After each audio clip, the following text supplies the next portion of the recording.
Ni kusalimu kwa jina takatifu la Bwana Yesu Kristo, rafiki yangu unayeendelea kufuatilia mafundisho. Leo tuna namna za siri 5 za kujua kusudi la maisha yako kutoka kwa Mungu. Ukisoma kile kitabu cha Mwanzo sura ya 1 mstari wa 26 mpaka 28, maandiko yanasema, na tumuumbe mtu kwa sura na kwa mfano wetu, akatawale, akamiliki, akazalishe.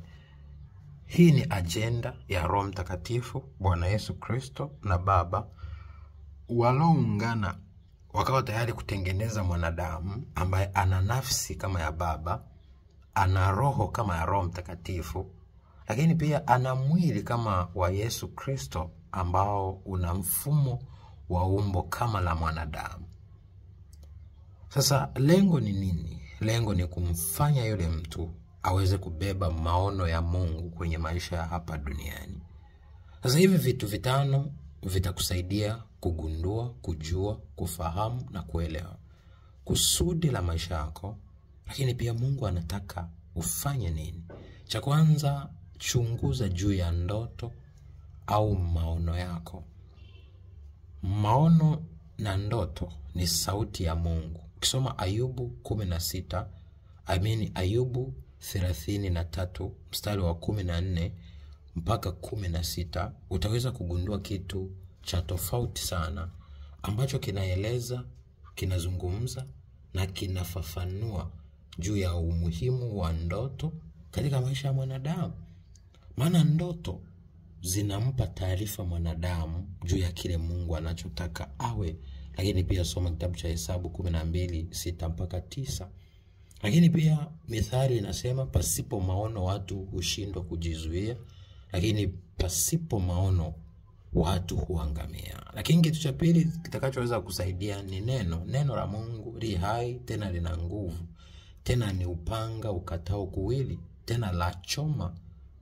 Ukisoma kitabu cha Waebrania 4 mstari wa 12 mpaka 13, ukisoma kitabu cha Yohana sura ile ya 1 mstari wa 1 mpaka ule wa 14, lakini pia ukisoma kitabu cha Yohana sura ya 6 mstari wa 63, ni baadhi ya maandiko yanayofafanua, yanayoeleza na kudadavua juu ya umuhimu wa neno katika maisha ya mwanadamu. Lakini kitu cha 3 utakachoweza kutumia kugundua, kuelewa, kufahamu kusudi la maisha yako na Mungu anataka nini kwenye maisha yako, ni mapendeleo yako na msukumo wako. Msukumo wako uko kwenye nini?